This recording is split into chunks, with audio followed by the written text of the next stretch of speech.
The community commemoration of October 7th will begin in 8 minutes. 8 minutes.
Ladies and gentlemen, the ceremony will begin very shortly.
and gentlemen, we're going to get started.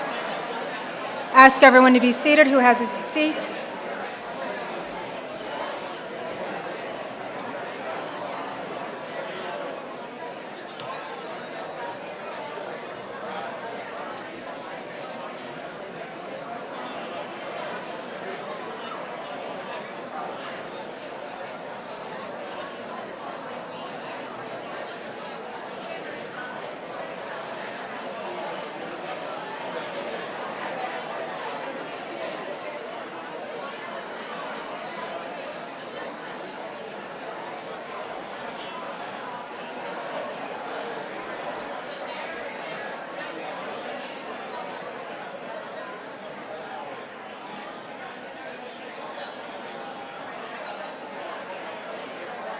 Ladies and gentlemen, if we can get started. If everyone who has a seat can have a seat. Thank you.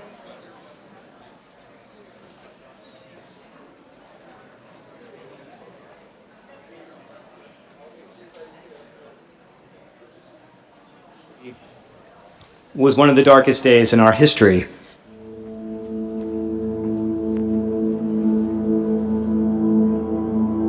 On October 7th, I experienced my worst nightmare.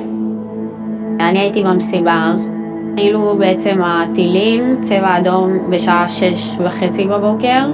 נכנסנו למיגונית 50 אנשים בערך.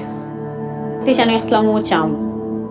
Basically, these houses, one by one, the people were killed, the houses were burned after they butchered the families.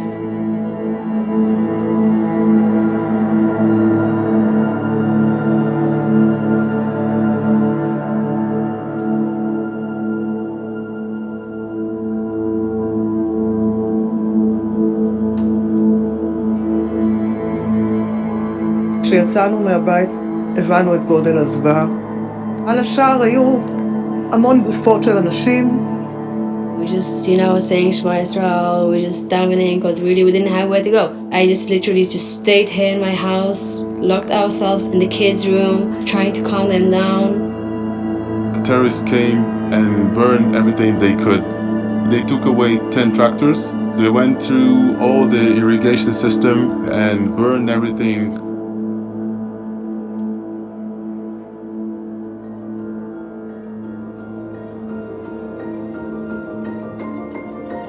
יש לנו כוחות פנימיים אדירים, ואנחנו מסוגלים לכל דבר.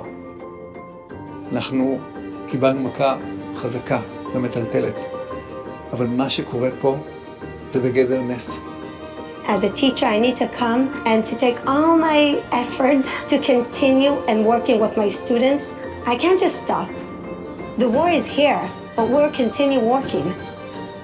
I deeply believe in art therapy as a form of healing. What drives me to continue doing it is the gift I get every time I have allowed someone else to express themselves. We want to bring, new people to work here, come into the kibbutz, and grow another generation of farmers in the kibbutz.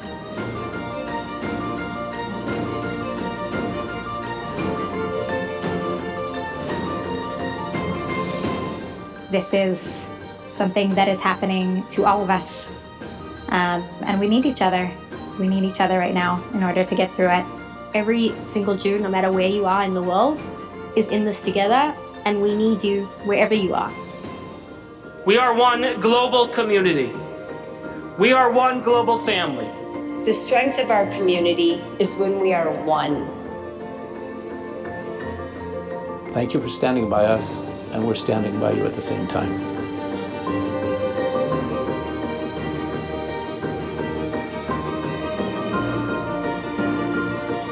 So let us send a message here tonight that we mourn, we grieve, we protect, but we will rebuild.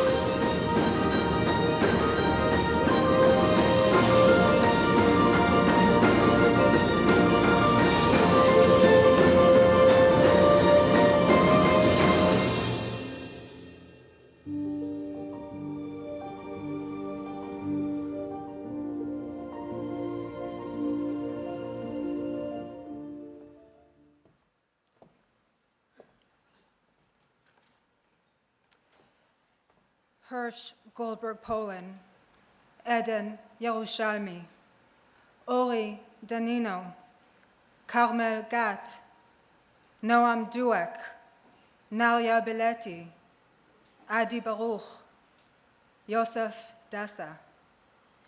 See, these are the names of just a few of the many innocent souls lost on October 7th and since then. It has been 1 year since the attack that changed Jewish history. 1 year since 1,185 innocents were murdered in a single day. 1 year since another 251 were taken hostage.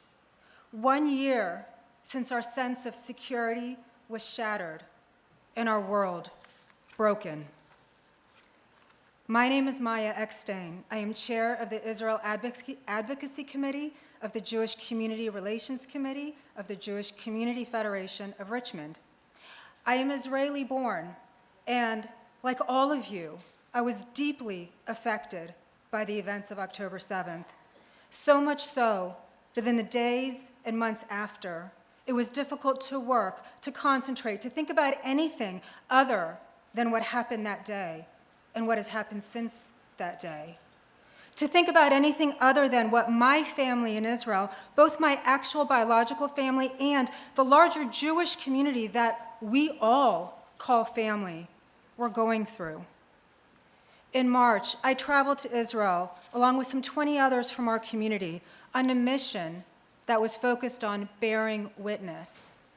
And we did just that. Among other things, we traveled to kibbutz Nir Oz, a kibbutz in which 80% of the homes were destroyed that day. 42 of the kibbutz's 400 residents were slaughtered, and 75 were taken hostage.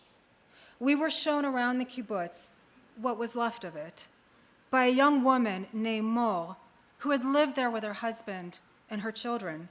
She walked us into her burnt-out home and told us how she and her family hid in the safe room for hours as 3 waves of terrorists ransacked her home, set it on fire, and tried to enter the safe room.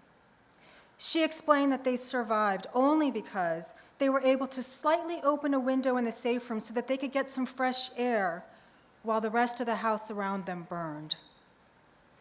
The sheer resilience that she displayed as she told us this and many other stories, it was almost as breath-catching as what she told us about the day itself. And so, out of our deep depth of despair, an abiding truth has emerged, that in the fight for our very survival, the Jewish people will rise up, will unite, and will persevere.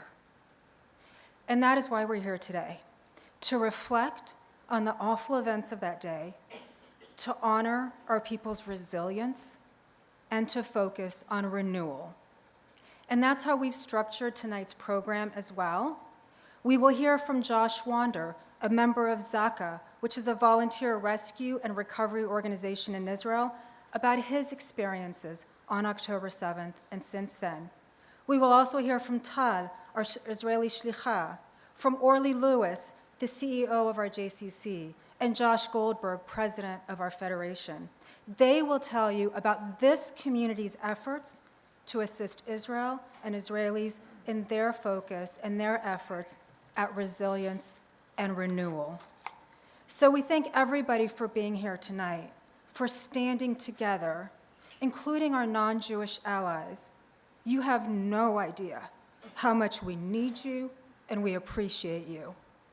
I'd like to thank my fellow committee members and our partners for helping us present this program, the staff of the Federation who's been able to put all of this together. It's an amazing event tonight. And so thank you for being here. And now I'd like to introduce Rob Slotnick, the chair of the Richmond JCRC, for a few words.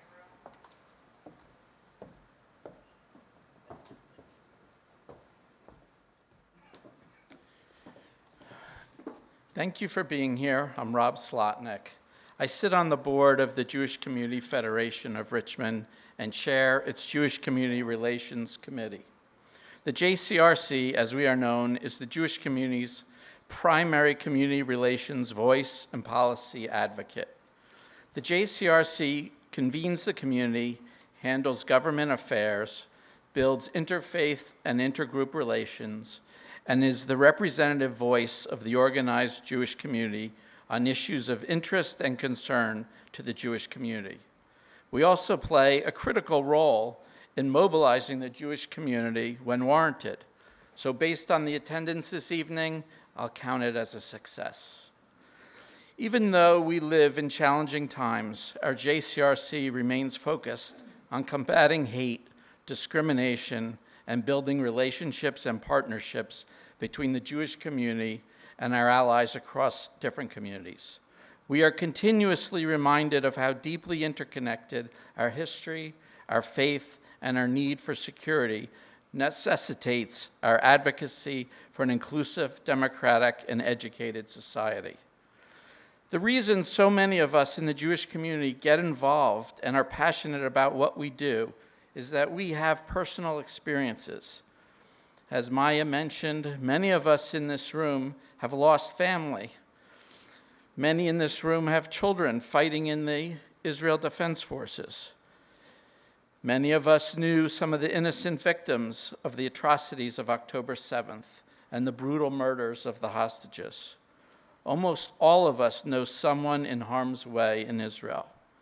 We are all here to remember that fateful day and honor those we lost. May their memory be a blessing. Our community stands up against all hate. The importance of what we are doing lies in our need to build bridges, gain understanding, educate, and advocate. But make no mistake, we are steadfast in our solidarity with Israel, but also in our commitment to pursue an inclusive, fair, and just community.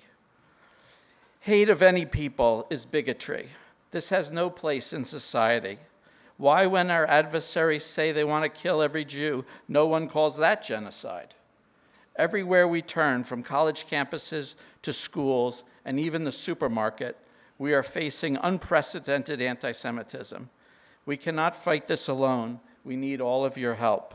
Today, we are here to let our voices be heard.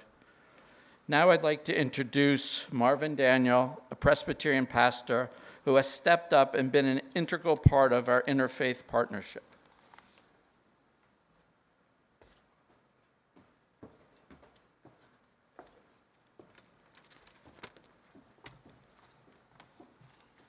Good evening. I am the chairman of the JCRC Interfaith Committee. I'm also a lay pastor in the Presbyterian Church, and I pastor a small church in Prince George County, where when I'm not working full-time in the advancement office at Union Presbyterian Seminary. I'm active in several interfaith groups, and I'm pleased to be able to say how many Richmond faith community people have expressed solidarity with the Jewish people as we have approached this solemn anniversary. Several pastors reached out to me today just to contact me to express their solidarity, and a number of them are here tonight, and for that, I'm very grateful. I am a member of the Israel Emergency Campaign leadership and was honored to be asked to represent the non-Jewish community in that campaign. The efforts to raise funds for Israel began immediately after October 7th, and the Richmond faith community was quick to become engaged with those fundraising efforts. I have, along with my sister-in-law, Kathy Placken, led 7 interfaith trips to Israel, along with Federation. My 2 most recent trips to Israel have been P2G partnership solidarity missions after October 7th. I've had the privilege since returning to speak to non-Jewish groups at churches and in people's homes. Tal, Bahar, and I tomorrow night will go together to have dinner with a group of non-Jewish people, men who invited us to come and speak about what we have seen and what is currently going on in Israel. I am sure there will be some uncomfortable questions, but go we must. Listen we must. Answer questions we must. Speak truth and present facts we must. And make an effort to counter misinformation we must. I know that the Interfaith Committee of the JCRC will look for opportunities to ensure greater interfaith involvement. We will be looking for opportunities to serve together alongside our neighbors. Sometimes people think that interfaith relations should be left to the clergy, but I would say otherwise. That work is for each of us to do, neighbor to neighbor. I'm going to close with a verse from a song by Peter Yarrow of Peter, Paul, and Mary. And to me, it sums up how we often feel when doing interfaith work. Yes, we need to appreciate and respect our differences, but we must recognize our shared humanity. It's called River of Jordan. I traveled to the banks of the River of Jordan to find where it flows to the sea. I looked in the eyes of the cold and the hungry, and I saw I was looking at me. I wanted to know if life had a purpose and what it all means in the end.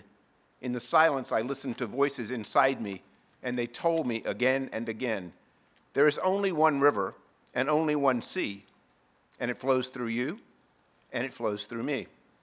There is only one people. We are one in the same. We are all one spirit. We are all one name. We are the Father, the Mother, the daughter and son from the dawn of creation. We are one. We are one. Thank you.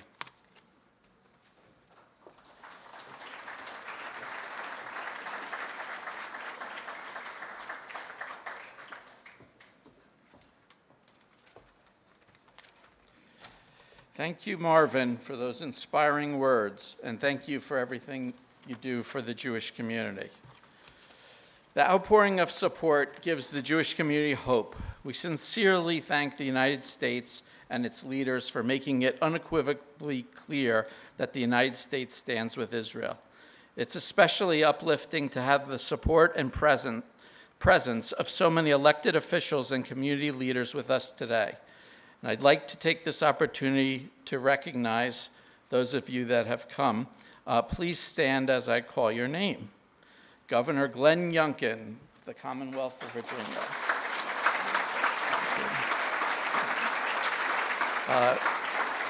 Thank you. Terry Cole, our Secretary of Public Safety and Homeland Security. John Schleffer, Deputy Commonwealth Secretary of Public Safety and Homeland Security. Amy Godera, Secretary of Education. Lynn McDermott, Secretary of Administration.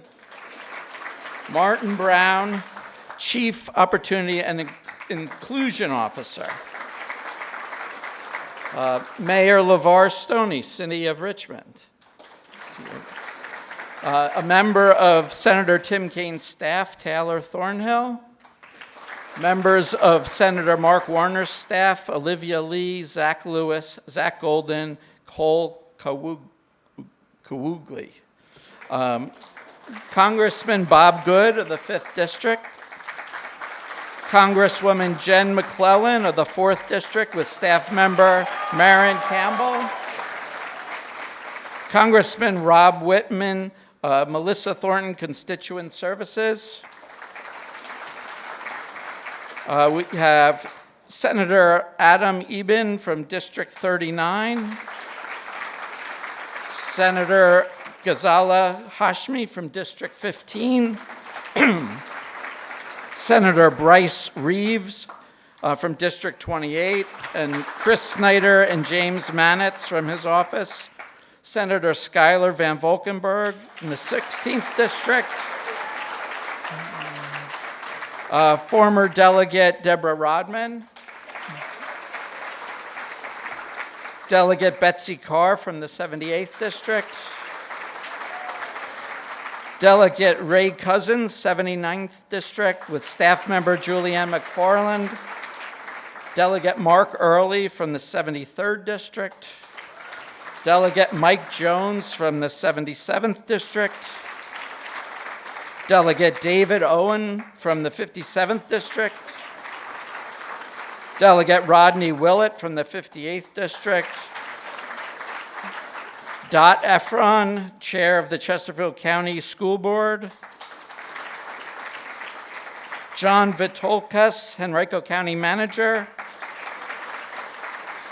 Mike Schnerman, Henrico County Legislative Liaison. And Dov Huck, Executive Director, Virginia Israel Advisory Board. Thank you all for coming. So now I would like to take this opportunity on behalf of the Jewish community to thank and recognize Governor Glenn Youngkin's unwavering commitment of support, concern, and his administration's work to take important steps to quash threats and heighten safety for the Jewish people and other faith-based communities. I have the honor to introduce you to the 74th Governor of the Commonwealth of Virginia.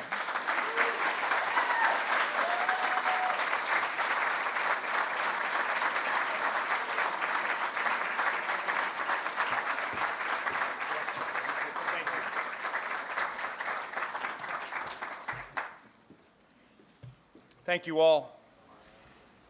Rob, I appreciate you acknowledging so many people that are here. With heavy, heavy hearts, we gather today, and what an encouragement it is to see all of us standing here together, not standing for a particular view other than we support Israel, we support you, and we stand together. And therefore, as one community, it is my solemn privilege to read and present you with a proclamation that I issued earlier today.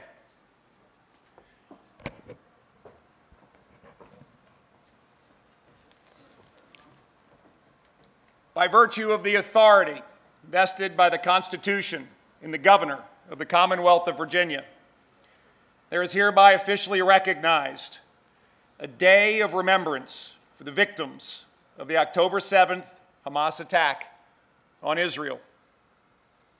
Whereas on October 7th, 2023, a brutal and unprecedented act of violence was carried out by Hamas terrorists. And whereas innocent civilians were enjoying a beautiful day in their homes and attending a music festival, only to be brutally attacked, resulting in the horrific murder of nearly 1,200 innocent lives and the kidnapping of 251 hostages by Hamas terrorists. And whereas among the hostages was Israeli-American and former Richmonder Hersh Goldberg Poland, a man who displayed immense courage in prioritizing the safety of his friends and others around him, despite the loss of his arm in a grenade explosion. And whereas after 11 months in captivity, and just days before the Israeli Defense Forces could rescue him, Hersh Goldberg Poland was murdered by Hamas in a tunnel in Gaza on August 31st, 2024, bringing profound sorrow to the Jewish community, his loved ones, and the countless individuals who prayed for his safe return. And whereas today, Hamas continues to hold hostages, including 7 Americans in the Gaza Strip, and the reign of terror persists in significantly impacting the region. And whereas the attack on October 7th, 2023, and the international rise in anti-Semitism thereafter is a stark reminder of the ongoing threats and challenges faced by the Israeli people and the need for continued vigilance and unity in the face of terrorism and hate. And whereas Virginians vehemently condemn Hamas and its supporters for their reprehensible actions, which include kidnapping, brutal sexual violence, torture, and the murder of individuals like Hersh Goldberg Poland. And whereas Virginians recognize the resilience of our Jewish neighbors and remember that while the darkness of hate is evident, even greater is the light of community. And whereas Virginians pray for the safe return of the remaining hostages, honor the memory of those who lost their lives in this senseless act of terror, and offer our deepest condolences and support to their loved ones. And whereas Virginia remains steadfast against relentless evil and stand in solidarity with Israel and the Jewish people, a people who remain a bright light in the darkest of times. And now, therefore, I, Glenn Youngkin, do hereby recognize October 7th, 2024, as a day of remembrance for the victims of the October 7th Hamas attack on Israel. I announce this day in the Commonwealth of Virginia, and I call this observance to the attention of all our citizens.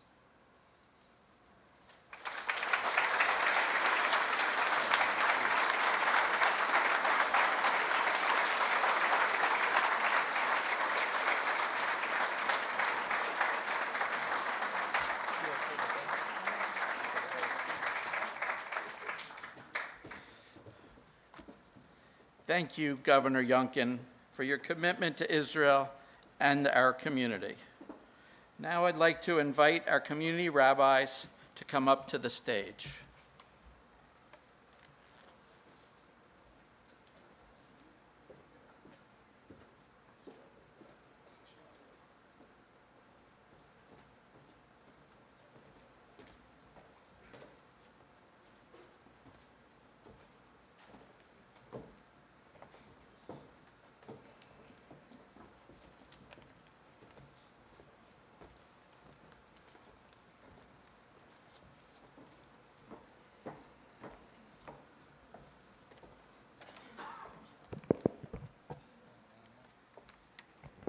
Thank you all for being here. I'm Rabbi Sherry Greensteiner of Congregation Or Atid. I'm Rabbi Ahuba Zaks from Congregation Orami on the south side. I will be reading the Yizkor in Hebrew, and Rabbi Zaks is going to read it in the English.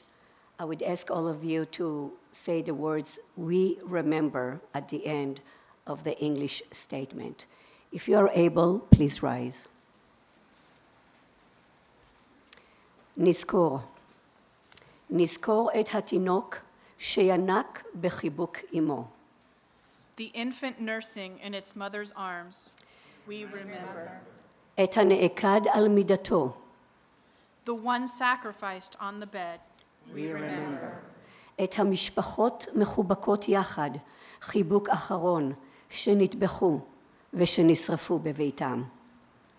The families wrapped in each other's arms in a final embrace at home, who were killed and set afire. We remember. את הידידים לחיים שישבו ובכו יחד במיגונית. The life partners who sat and cried a final tear in the safety shelters, we remember. We remember. את ההורים שהסתירו תחתיהם את ילדיהם. The parents killed hiding the children under their own bodies. We remember. את שקמו לטייל בארץ ונרצחו בדרך. Those who were out for day trips and were murdered on the road. We remember. את הילדים הצעירים שנהרגו בטרם עת. The children and young innocents who were slaughtered before their time. We remember. את ההורים שנרצחו באכזריות לעיני יקיריהם. The parents murdered in front of their loved ones. We remember. את תמימי הנפש שרקדו ריקוד אחרון. The innocents dancing their final dance. We remember. את הצעירים רודפי השלום שנתפסו ונאנסו ונהרגו באכזריות. The peace-loving youngsters who were viciously captured, raped, and killed. We remember. את רוכבי האופניים ביציאה האחרונה שחוסלו בדרך. The cyclists on a never-ending trip. We remember. את הנופשים במאהלים במדבר ובים. The vacationers in their tents, in the desert, or on the beach. We remember. את העובדים הזרים הצדיקים שעמדו על משמר יקיריהם המבוגרים. The foreign workers who remained alongside their elders. We remember. את עובדי החקלאות מרחבי העולם. The agricultural workers from around the world. We remember. את מנגני המנגינות שהפזמון שלהם תם. The musicians whose music went silent. We remember. את המייסדים והמבוגרים המכובדים. The elders and the founders. We remember. את האומנים שאומנותם ננטשה באמצע. The artists whose work remains forever incomplete. We remember. את עוברי האורח שנתקלו בלא יודעים באיבה האיומה. the passers-by who encountered evil. We remember. את אנשי הרוח שדפם האחרון טרם נכתב. The philosophers whose last page will never be written. We remember. את אנשי כוחות הביטחון ואת אנשי המשטרה, ואת כיתות הכוננות ואת התצפיתניות ואת חיילי צה"ל שנאבקו מעטים מול רבים. The security forces and the police and the town security teams and the military observers and the IDF who fought, a few against many, who stood and delivered, who saved lives, and who fought till the bitter end, ensuring more innocents survived. We remember.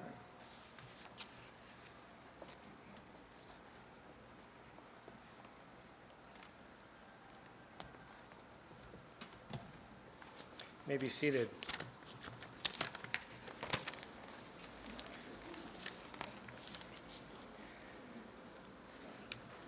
Tonight, you will hear many messages, so instead, I share a story, a singular moment through the eyes of two Israeli soldiers about the holidays. A battle camp was celebrating a new Torah scroll arriving on base in Gaza after it was commissioned and gifted so they could hold prayer services in their makeshift chapel sanctuary. It was very moving. A religious soldier got up and said, "I'm very moved and excited. I feel that dancing with the Torah now is closure for me. On Simchat Torah, I was forced to stop in the middle of my dancing the Hakafot on the holiday in order to go out to battle. Now, I am able to close that loop by dancing with the Torah." A secular soldier suddenly got up and said, "There is no closure here." A very uncomfortable feeling swept over the room. But then the soldier continued, and he said, "I am not a religious person. In my entire life, I never experienced a celebration of any scripture. On Simchat Torah, you danced with the Torah, and in the middle of the Hakafot, you left for battle. But I never danced. I never began then. Now, we are all dancing together.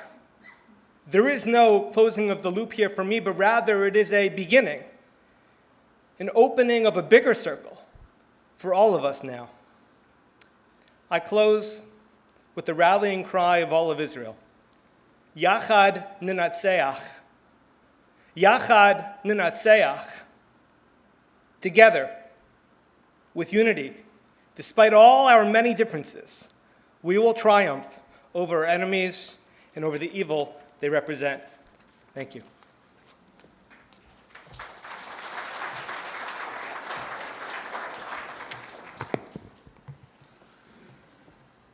We are reminded in Psalms, count each day, because we know now more than ever that every day is a gift, and life carries with it no guarantees.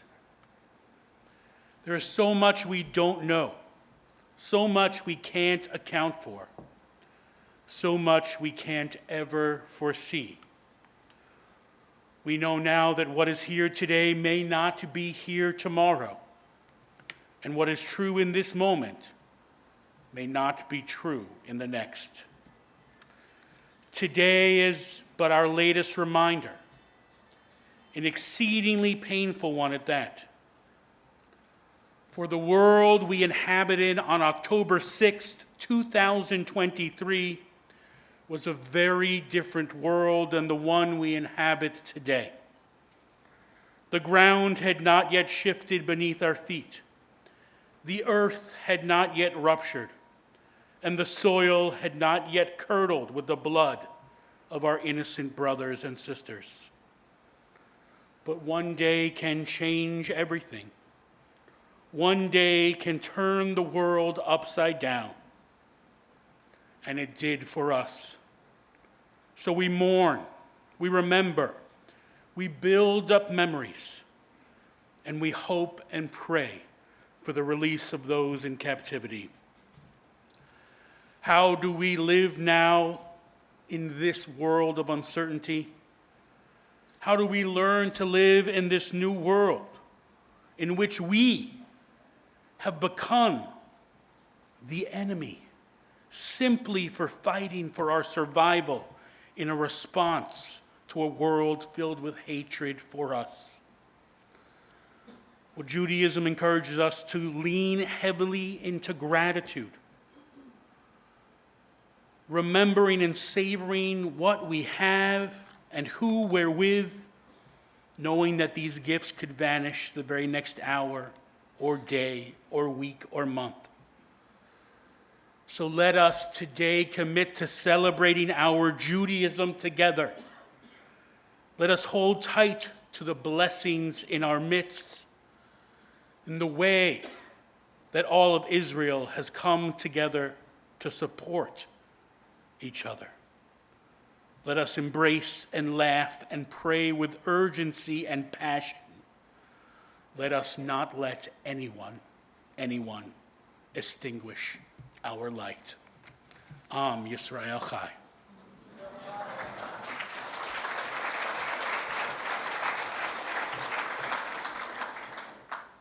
I'm Rabbi Rachel Salston of Temple Beth El.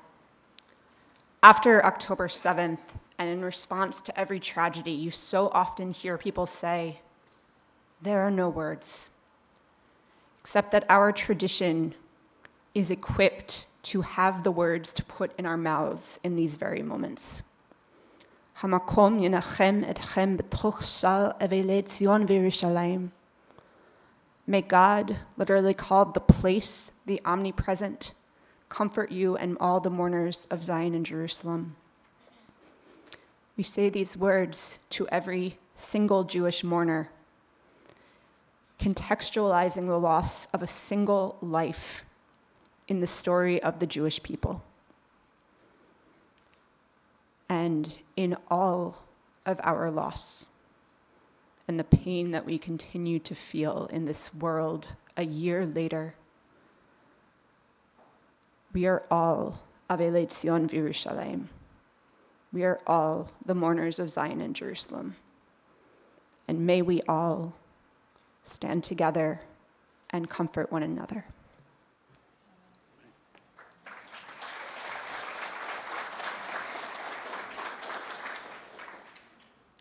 If you are able, please rise for the prayer of Misha Berach.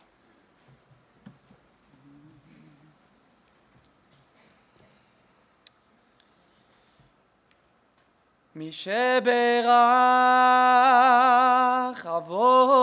Avotenu Abraham, Yitzchak v'Yaakov Uyevarech et chayalei tzva hagana leYisrael haomdim al mishmar artzenu ve'arei Elokeinu migevul הלבנון ועד מדבר מצרים ומן הים הגדול עד לבוא הערבה ביבשה ובאוויר ובים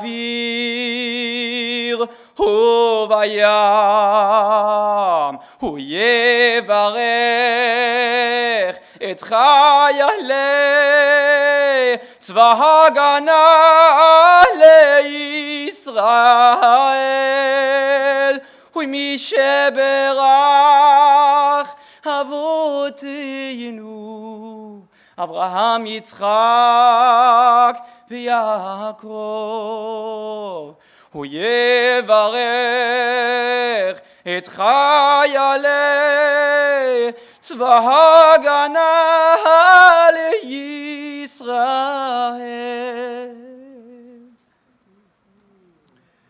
We gather tonight, united in grief, to mourn the unspeakable losses of October 7th. There are no words that can truly capture the devastation, no explanations that can ease the pain. Yet in the face of such unimaginable darkness, we do have a response. There is a military response, a response of courage and strength by the young men and women of the IDF defending our people on the front lines. And the Misha Beirach prayer asks for their protection and success. There is also a communal response. Our very gathering here this evening constitutes that response. We stand together in solidarity, united in our grief, but also in our resolve to support the families who continue to suffer. And finally, there is an individual response, a personal duty that rests upon each of us long after we leave this room tonight. As Rabbi Tarfon taught, it is not upon you to complete the work, but neither are you free to desist from it. Our response as individuals is to bring more light into this world. We must commit to one more act of kindness, charity, or any other mitzvah in memory of those murdered and in solidarity with the suffering families. Each act of goodness, however small, pushes back against the darkness, spreading warmth and hope in its place. This is our response, to lift our voices in prayer for those on the front lines, to stand together as a community, and to bring light through our actions, one light, one act at a time, until the darkness is no more. מי שברך אבותינו, אברהם, יצחק ויעקב, הוא יברך את חיילי צבא הגנה לישראל, ונאמר אמן.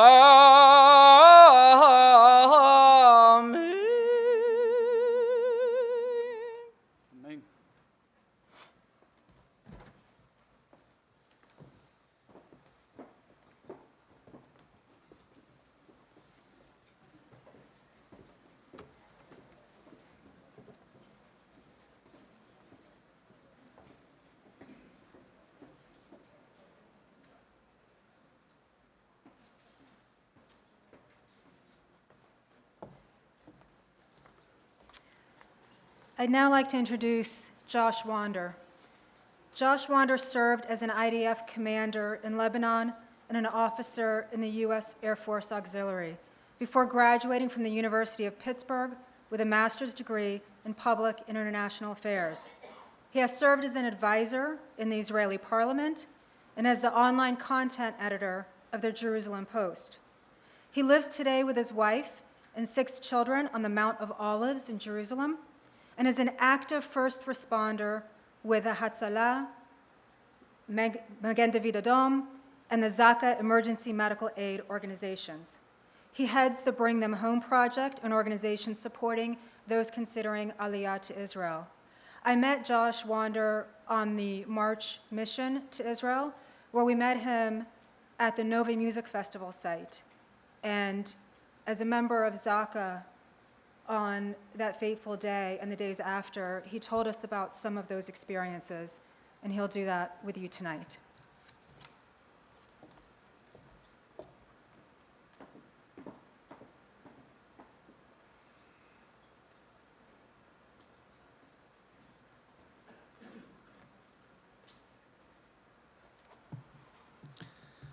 First of all, I would like to thank Maya and Sarah. I'd like to thank Daniel and Josh and all those of the Federation that, number one, have brought me here today and have done so much for us in Israel. It really means a lot to us. I want to start off with a small prayer from chapter 79 of the Psalms.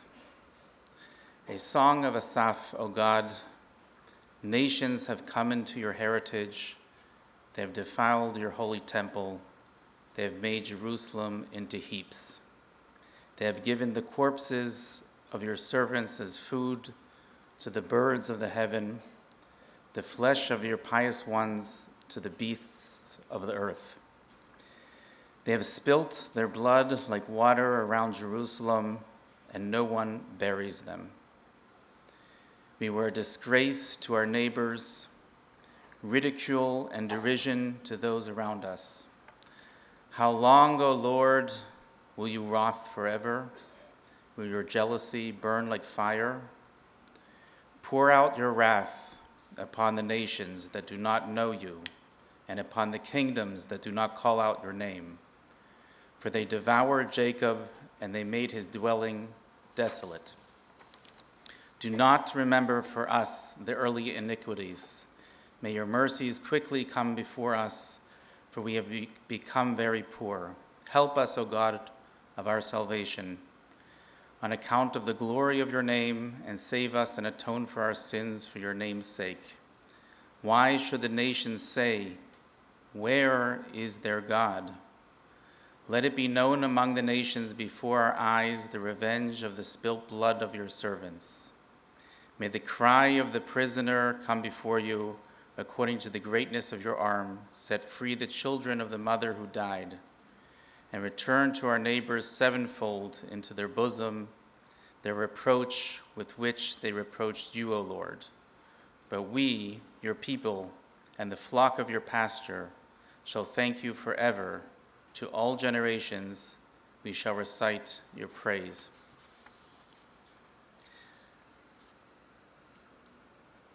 I don't know how many of you have seen today's Jerusalem Post that was printed.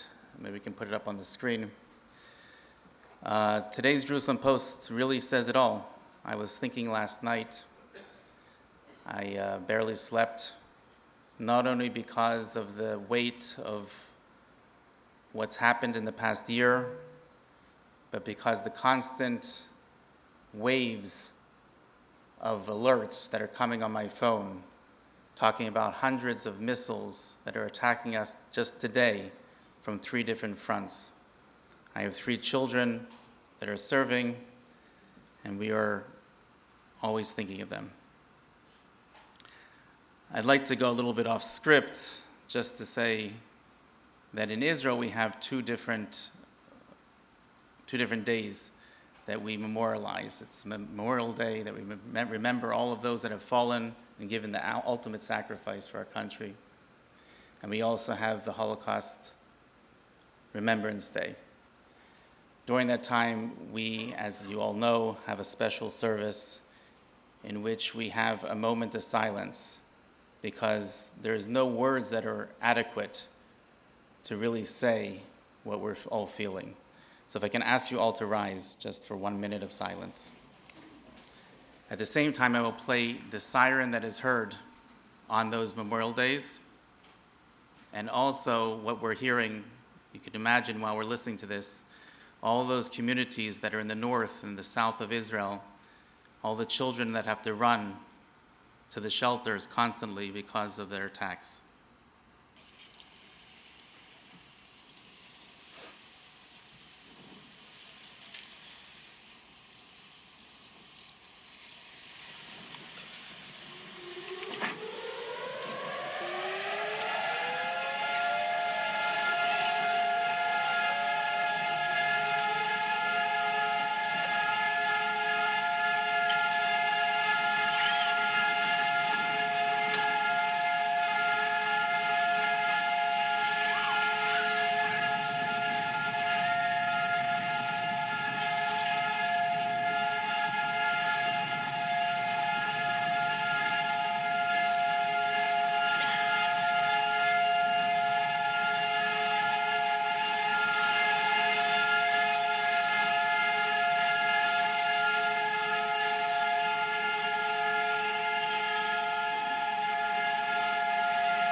Please have a seat. What I saw in the days following Simchat Torah cannot be explained in words. I witnessed a Holocaust. I saw with my own eyes men and women that were brutally murdered, raped, mutilated, tortured. In the months after that, I served in the IDF, identifying thousands of bodies that came to us. And I held with these hands babies that were killed, that were murdered, babies that were burnt alive, things that are unimaginable, things I never could imagine that I would ever see, and hopefully will never see again. But Jews do not live in a vacuum. It's all about context. What happened on Simchat Torah was the latest in a long list of calamities which have befallen our nation. Let me briefly mention a few other tragedies in our history for context to show our resilience. In the year 70, we had the destruction of the Second Temple in Jerusalem by the Romans, resulting in thousands of casualties. Between 115 and 117, the Kitos Wars, tens of thousands of Jews perished. In 1096, during the First Crusade, numerous Jewish communities throughout Europe were decimated, followed by hundreds of years of blood libels and massacres across Europe. 1391, pogroms in Spain led to Jewish communities being butchered. 1492, Inquisition, expulsion, and forced conversion resulted in mass murder in Spain and Portugal. 1648 to 1657, the Khmelnytsky massacres in Ukraine, claiming over 100,000 Jewish lives. 1881 to 1884, pogroms in the Russian Empire led to the death of thousands of Jews. 1929, Arab riots under the British mandate saw hundreds of Jews killed in the land of Israel. And of course, 1933 to 1945, the systematic murder of 6 million Jews by the Nazis. Now let's add to that list October 7th, 2023, where approximately 1,300 Jews were murdered. Mind you, this is in no way meant to detract from the horrors that we witnessed, but without context, we do an injustice to the millions of other Jews who died sanctifying God's name, and we risk not learning the critical lessons of history. Back to October 7th. Unbeknownst to most people, probably even here in this room, October 7th, 2023 was not the only October 7th our people have suffered. Indeed, 80 years ago today, another event happened. It was October 7th, 1944. A revolt took place in the death camp of Auschwitz by the Sonderkommando units, who were tasked with the gruesome job of disposing with and cremating all of those who were gassed. October 7th, 1985, 4 members of the Palestinian Liberation Front took control of a ship called the Akilu Loro off the coast of Egypt, where a wheelchair-bound American Jewish passenger named Leon Klinghoffer was murdered and thrown overboard. October 7th, 2000, Hezbollah terrorists captured and killed 3 IDF soldiers on our northern border. And on October 7th, 2004, 3 bombs exploded in Taba and in Aweba in Sinai, killing 34. As the great late Rabbi Jonathan Sachs of blessed memory said a decade ago, I have to tell you that what we grew up with, never again, is beginning to sound like ever again. And at the heart of it is hostility to Israel. In the Middle Ages, Jews were hated because of their religion. In the 19th and 20th centuries, they were hated because of their race. Today, when it's no longer done to hate people for their religion or for their race, Today, they are hated because of their state. The reason changes, but the hate stays the same. Anti-Zionism is the new anti-Semitism, because make no mistake, this will be the defining battle of the 21st century, which will prevail. The will to power, with its violence, terror, missiles, and bombs, or the will to life, with its hospitals, schools, freedoms, and rights.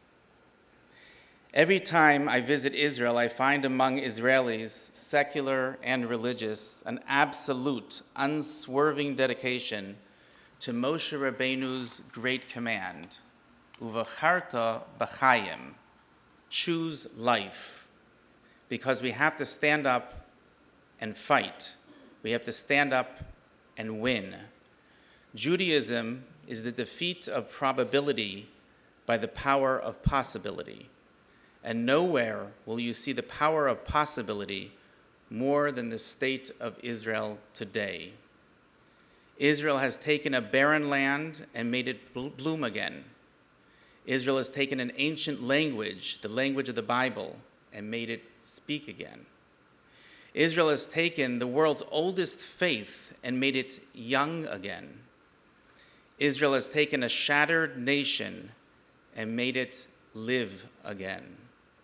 Friends, let us not rest until Israel's light shines throughout the world's great symbol of life and hope. Indeed, our history is circular and seems to repeat itself. On the other hand, there are turning points in Jewish history, and even among the horrors and tragedies that we have endured, there are many lessons to be gleaned. For example, going back to the Auschwitz revolt, an eyewitness, Zalman Gradowski, wrote of one such turning point which led to the Sonderkommandos revolt. In March of 1944, senior Nazi officers were brought in to watch an unusually large group of Jewish women from Czechoslovakia be exterminated. Of course, the Nazis celebrated this by doing their best to humiliate, strip naked, and march this group of women off to their deaths. As they were corralled into a barracks, and to their shock and horror, they started to hear singing. I'll read from his memoirs. All at once, spontaneously, a song rang out. The officers stand transfixed. They cannot understand. They cannot grasp. How is it possible that there is in that bunker, in the heart of the grave, on the threshold of extinction, in the last moments of life, that people, instead of moaning, instead of weeping over their young lives about to be snuffed out, can raise their voices in song? The melody does not let them rest. It troubles them, shatters the certainty they felt up to now. A new song of faith and courage comes pouring out of their hearts. The mass now sings the national anthem. They sing Hatikva. Hatikva, our national anthem, means hope. It is the collective hope and knowledge, as the prophet Samuel writes, Netzach Yisrael lo yishaker, loosely translated as the Jewish people are eternal and our destiny will prevail. As we watch the descent of civilizations across the globe, the nation of Israel is just beginning its ascent. Stay tuned, for the best part is yet to come.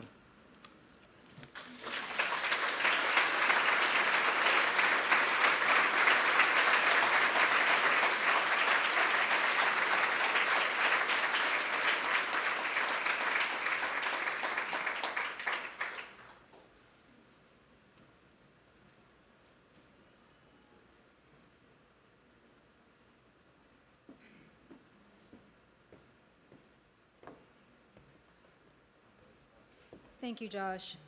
We now have the JCC Interfaith Choir. Thank you.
At 6:29 in the morning, Mom stormed through the door of my room. "Come, there's an alarm." That morning of the 7th of October, even after hours of my family never leaving our shelter, I couldn't have imagined the nightmare that was about to become our new reality. Few hours before, everything was normal, and I was with friends, and we had normal thoughts about normal plans and normal worries that today seem like nonsense. And how suddenly, day later, the strong smell of fire that penetrated the windows of my house carried with it a terrible feeling that everything might be over.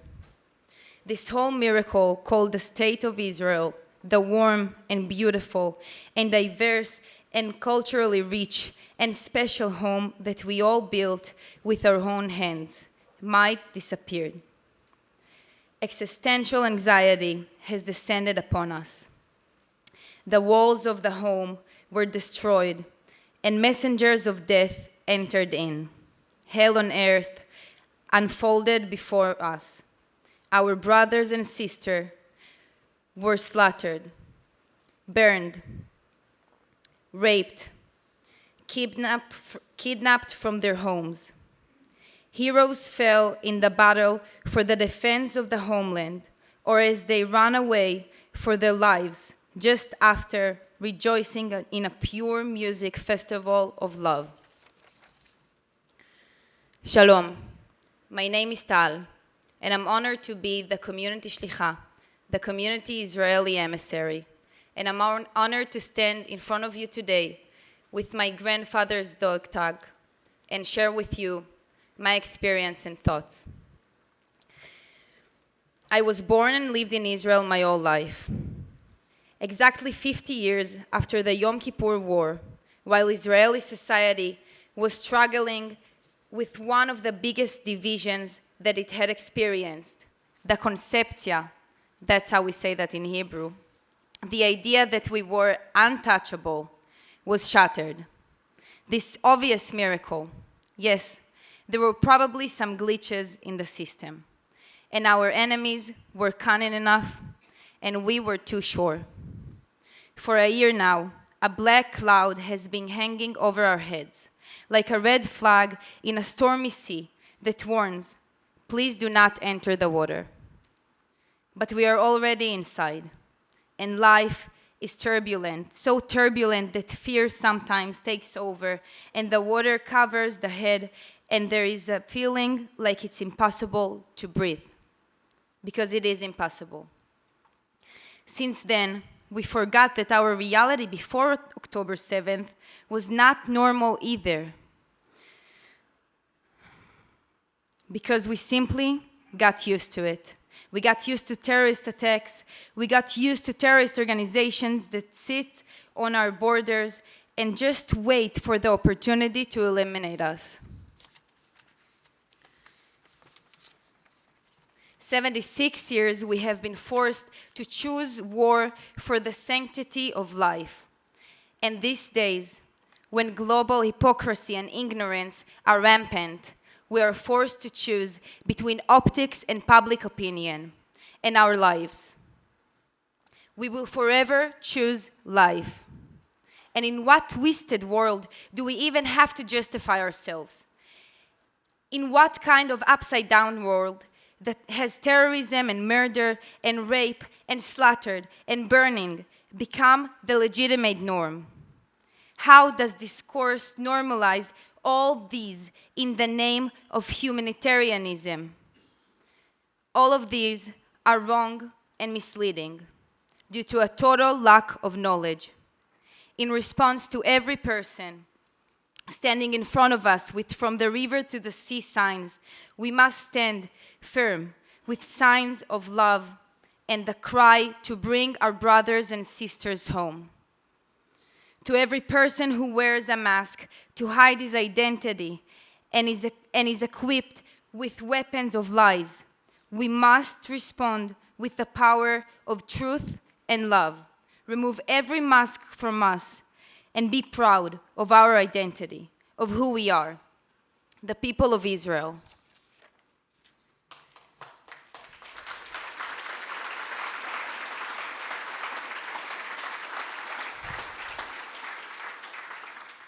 We were persecuted people from the dawn of history, but not anymore.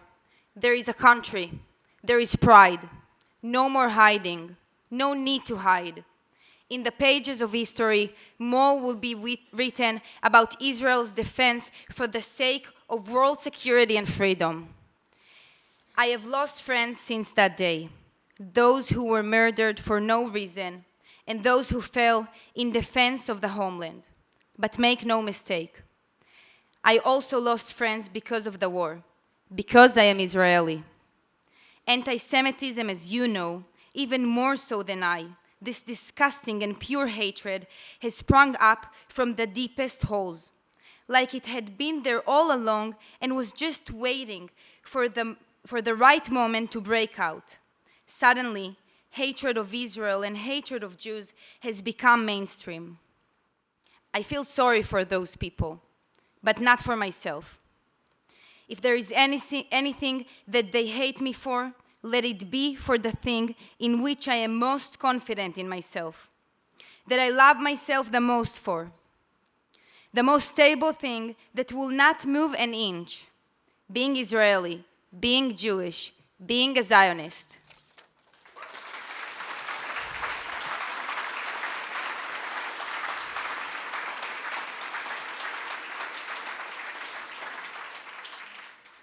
Actually, how could I not be so proud of being, among other things, part of the miraculous nation whose beautiful face is revealed in its most difficult hours? After all, even all those who didn't put on the IDF boots and drove towards the south and the north to protect the borders and the citizens of the State of Israel, put on the uniform of action and left the house to do everything possible. How much bravery and how much unity, how much openness of heart and how much sacrifice were revealed in the deepest of the loaths. Now, with your permission, I would like to tell you about a meeting that happened a little over 2 years ago, just before the 74th Independence Day of the State of Israel. My company commander and I arrived at one of the kibbutzim in the north of the country and gave certificates of appreciations and flowers to 2 Golanchikim who defended the established state in the Independence Day War. One of them was Zir, 94 years old. Zir at the time was still teaching at the regional school. He shared, and among his words describing routine and profane, we find holiness in the form of vocation, Zionism and heroism.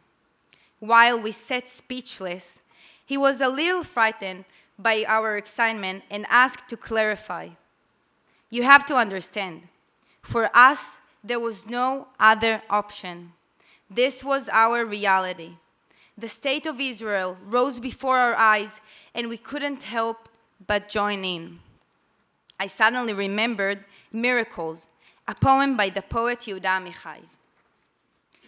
From a distance, everything looks like a miracle. But up close, even a miracle doesn't look like this. Even someone who crossed the Red Sea when it split saw only the sweating back of the man in front of him and the swaying of his big thighs. I wanted to shout with excitement. From a distance, everything looks like a miracle.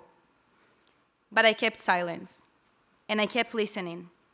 I admired the story about the Battle of Bet Shean, and I was moved by his insistence to return to defend after he was seriously wounded and lost a friend when a bomb landed right between them. And I laughed when he told about the huge shrapnel left in his head and that his grandchildren attach magnets and check if it's still there. And we left the house, and I still felt the miracle. From a distance, I thought to myself, what a great honor it is to establish a state. And up close, what a great honor to live in in the beautiful land of Israel that is like a song that has been playing for 76 years, alongside a magnificent melody about an even more magnificent people whose history spans over 3,000 years.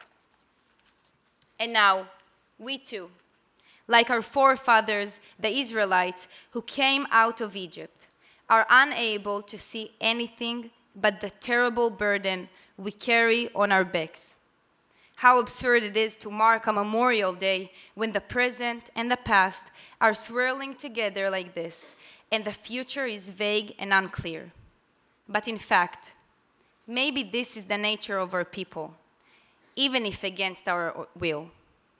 Just as any one of us should see ourselves as if we were taken out of Egypt, so any person should see himself as if he was kidnapped into Gaza, or as if he is now protecting the citizens of the state of Israel with his soul and body. We live our bloody and splendid history, and at the same time we live life itself. The sweetest lemonade is made from the sourest lemons. With hard work, sweat, and tears, we build the future of future generations as other generations built before us.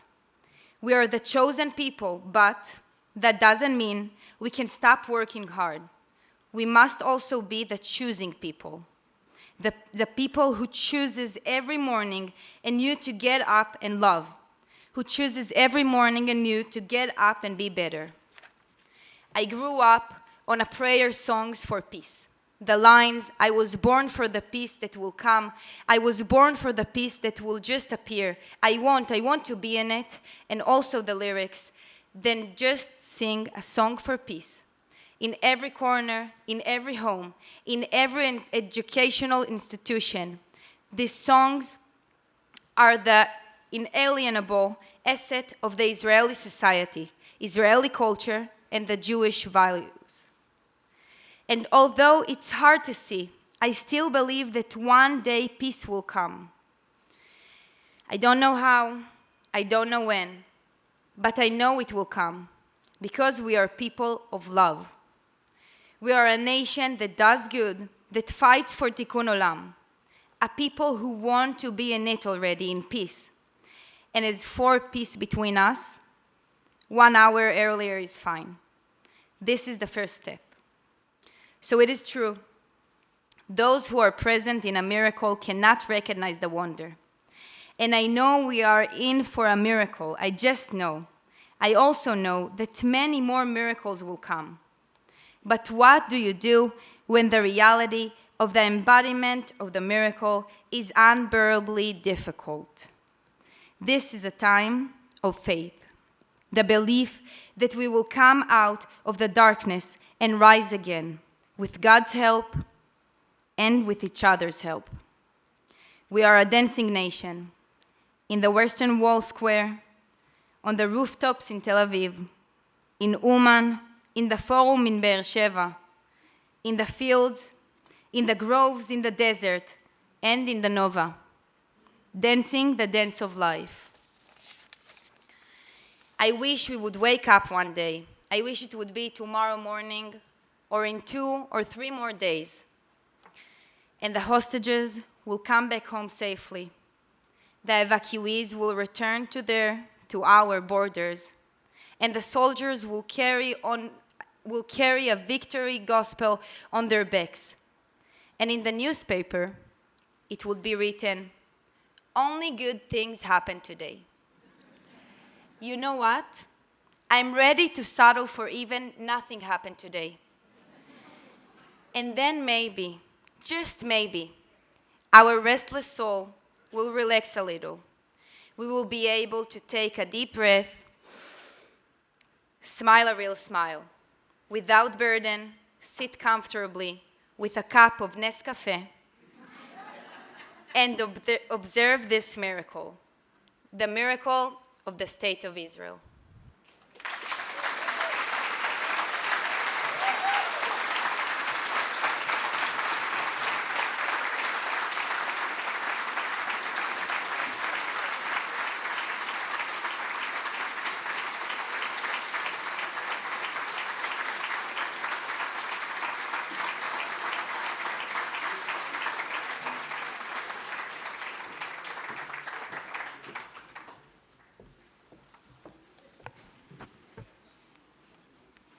Tal? Thank you, Tal. That was beautiful. Erev Tov. My name is Orly Lewis, and I have the privilege of being the CEO of the Weinstein JCC. Recently, I found myself in a conversation with some colleagues, and a question has arisen is, what is Jewish peoplehood? Someone asked. After some discussion, I realized that while I couldn't give an exact definition, I could easily describe what it feels like. It is a feeling that my parents and grandparents had in 1955 when a Jewish agency staff met them in the middle of a wintry evening and helped them board a boat from Tunisia to Israel. It is the warmth of inviting someone you don't even know for Shabbat dinner, and before you know it, they invite you for their wedding. It's the unexplainable sense of belonging that overcomes you when you land in Israel for the first time. Feeling at home, even though you have never been there before. It is the pride that fills your heart when a Jewish person wins an Olympic medal or wins a Nobel Prize. And it is also about a young man from our community who lived here more than 15 years ago and was kidnapped and brutally murdered. And everyone in our community felt as if they just lost their own son. That is Jewish peoplehood. Powerful, inspiring, and deeply personal. For those of you who you did not know Sweet Hirsch, you likely known or have seen John and Rachel. Our dear friends, there wasn't a prayer both of you did not pray, a person that you did not speak to, or an action you did not take to bring Hirsch and all the hostages home. Rachel, my dear friend, you even cried out loud the priestly blessing towards Gaza, as it's customary for parents to bless their children on Friday night, hoping that he would hear you. And I believe he did in his heart. 1 year later,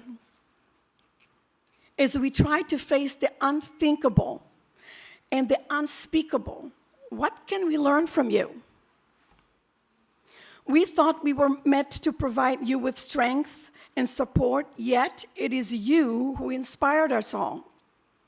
We thought we were meant to help you bring Hirsch home, but instead you have entered the hearts and the homes of million people.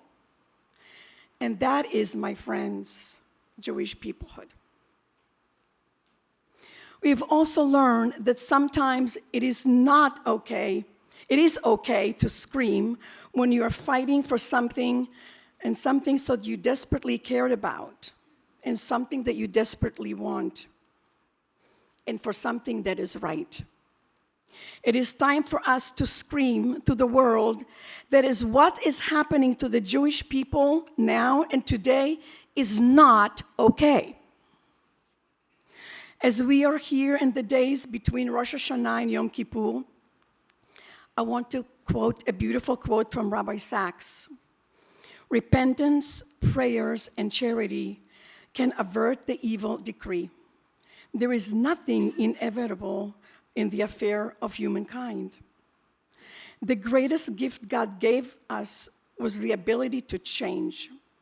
And Jews never accepted defeat, because that, after all, and after all the hammer blows of history, we still are here, undefeated.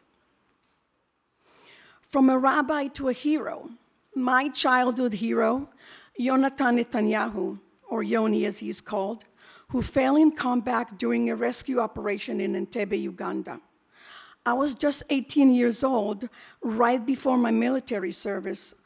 And then when I need strength to draw in challenging times like tonight, in the past year, I go back and I read Yoni's letters. After being wounded in military exercise, he writes to his parents,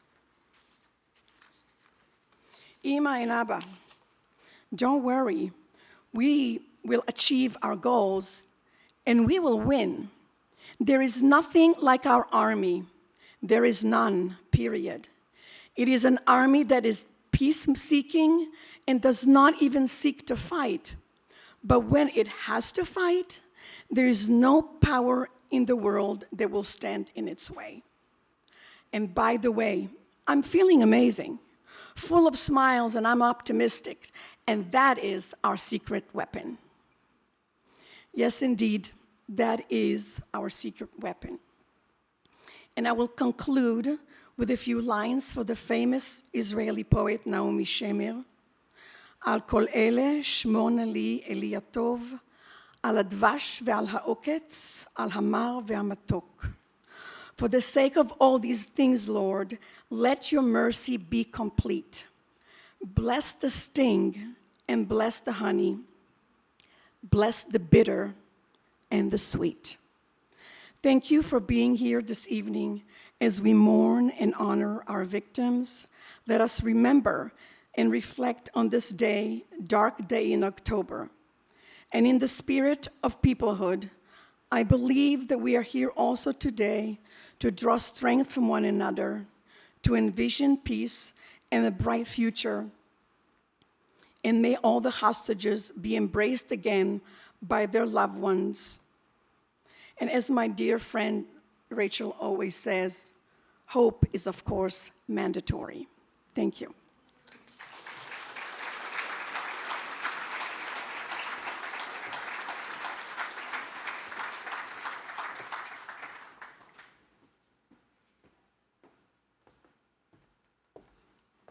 Now I'll introduce Arielle Regals. She's a French and International Economics major at the University of Richmond and a Jewish Life intern at Hillel, for a prayer for the State of Israel.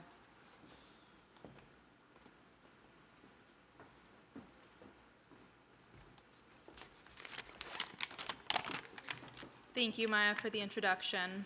As she said, I'm a senior at the University of Richmond.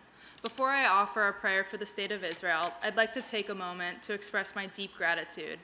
Throughout this collective hardship, I have witnessed an overwhelming sense of unity and support, unlike anything I've ever experienced before. Growing up in a predominantly Jewish community, I wasn't sure what to expect when I moved to Richmond. But I've learned that in times like these, the strength of our community comes not from its size, but from the depth of its connections. Interestingly, the Hebrew word for Jew stems from the same root as the word for gratitude. We are quite literally the grateful people. In this moment, we are grateful for each other, for the bond we share with our homeland, and for the resilience of the IDF. We also give thanks to the Jewish people worldwide for their constant and unwavering support in ways we may never fully grasp. Israel was built and continues to thrive on this profound sense of gratitude. So in that spirit, and informed by our practice of Hakarat HaTov, I thank each and every one of you for your strength, support, and perseverance, especially when it feels difficult to keep going. With that, I'd like to offer a prayer for the State of Israel. Avinu Shabashamayim, stronghold and redeemer of the people of Israel. Bless the State of Israel that it may be the beginning of our redemption. Shield it with your love, spread over it the shelter of your peace. Guide its leaders and advisors with your light and your truth. Help them with your good counsel. Strengthen the hands of those who defend our holy land. Deliver them, crown their efforts with triumph. Bless the land with peace and its inhabitants with lasting joy. And let us say, Amen. Thank you.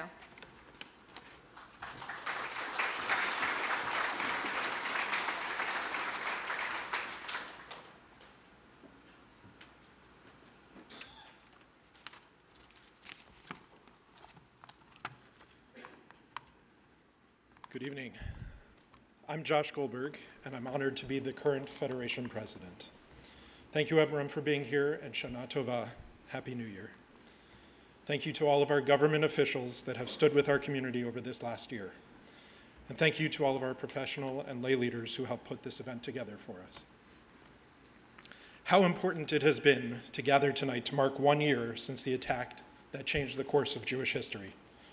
1 year since almost 1,200 Israeli citizens, women, children, babies, husbands, farmers, and teens were murdered. Since 251 hostages were dragged away from their homes, their families, and their lives, and taken into Gaza. Tonight, we continue to look forward, never forgetting the horrors of this year, but understanding that together, every day can be a little brighter.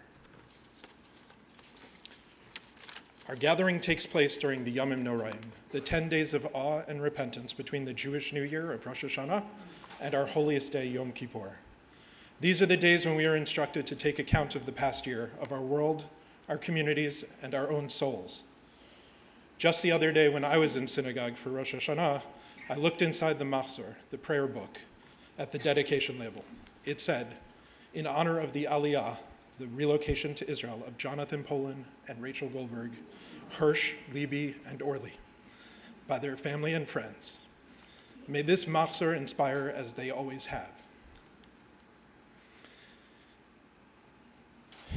And reading that message reminded me of the hope that John and Rachel must have had as they began a new chapter in their lives, and how we as a community have reconnected with them as they indeed continue to inspire us. And of course, it reminded me that we will never get to be inspired by Hirsch again, except through his memory. May it be a blessing. And I immediately had to sit down and cry. It's moments like this which have become commonplace for all of us over this last year. A central metaphor of the High Holy Days is the Book of Life. Many of us are eager to turn the page on this last year and to begin to live our normal lives again. I remember the pain we felt standing in this very room just a year ago. At that time, when we needed the support and consolation of the rest of the world, we couldn't have imagined that anti-Semitism, which most of us so rarely experienced, could return with such a vengeance, taking over college campuses, our city halls, community gatherings, public schools, and cultural events. We could not have imagined that this long after the attacks, we would be called to mourn 6 hostages who were mercilessly executed by Hamas just before they were rescued from captivity. Carmel Gat, Eden Yerushalmi, Alexander Lobanov, Almag Sarusi, Ori Danino, and our beloved friend Hirsch Goldberg Poland, along with so many others who have fallen. Nor that we would have to continue to pray for the 101 hostages who are still in captivity in Gaza.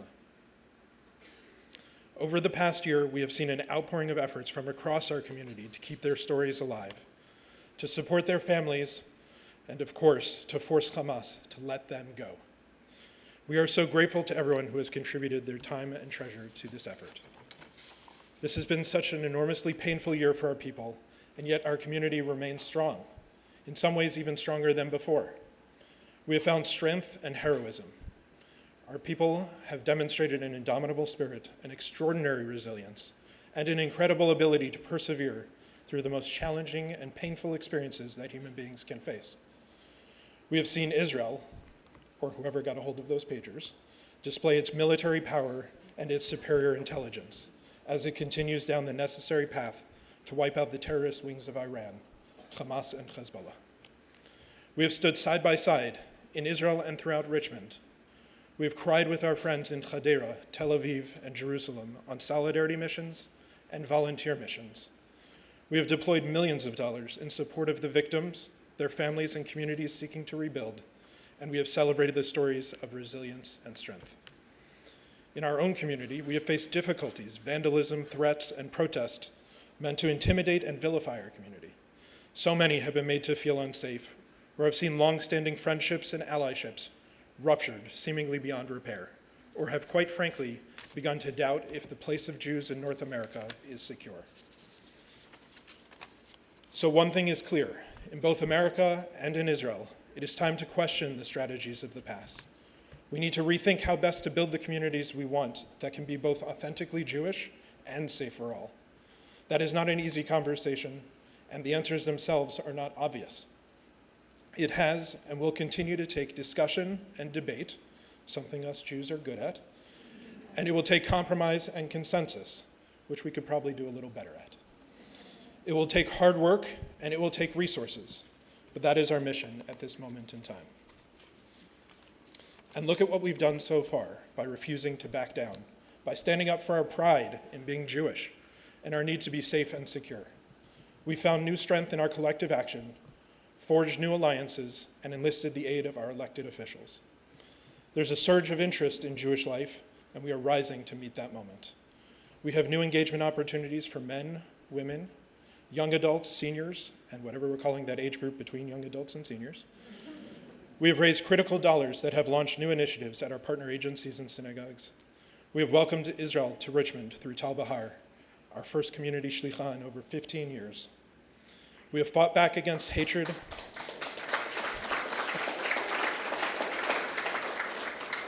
We have fought back against hatred and ignorance. We have deployed over $175,000 to strengthen our security infrastructure, and we have mobilized against those spreading lies and anti-Israel rhetoric at City Hall. We have supported our students on campus, been there for our public school students, and worked with officials on both sides of the aisle to make it clear that hate has no place in Virginia or anywhere in America.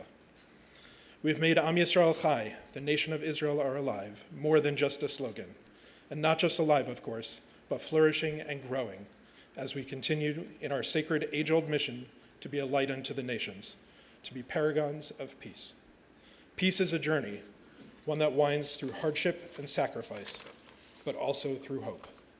And we must never lose hope, no matter how dark the day is, no matter how much the values of humanity and empathy have been eclipsed in our world. So as we approach Yom Kippur, let's put a bookmark on the page for the last year, because we will continue to return to it again and again, every minute of every day, in fact, until this war is over and the hostages have come home. But the Jewish story will continue to be written, and we are the ones who will continue to write it. We have no choice but to go forward. As the heavenly gates close in just a few days at the end of Yom Kippur, let our cries to the heavens finally be answered. Let all the barriers to freedom and safety for the hostages and for the Israeli people fall. And let us all have a new year of health and happiness, liberated from anxiety and fear. I hope you will join me for our community mega mission to Israel, February 17th through 24th, as we travel to show our support to our family in Israel. Thank you.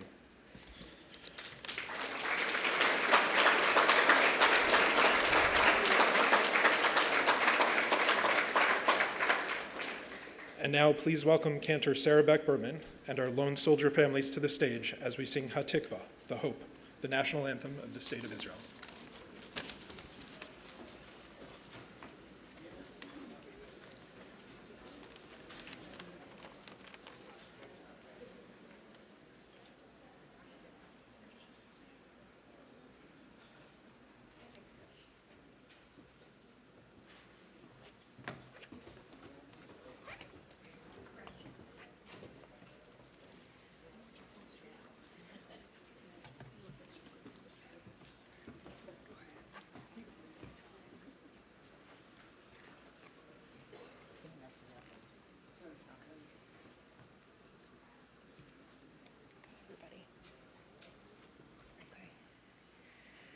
We breathe in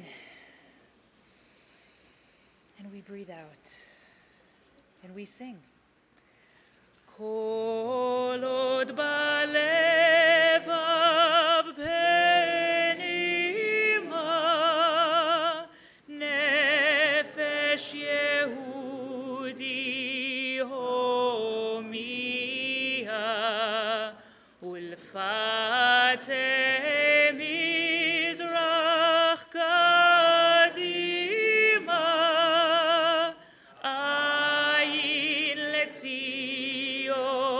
Sophia.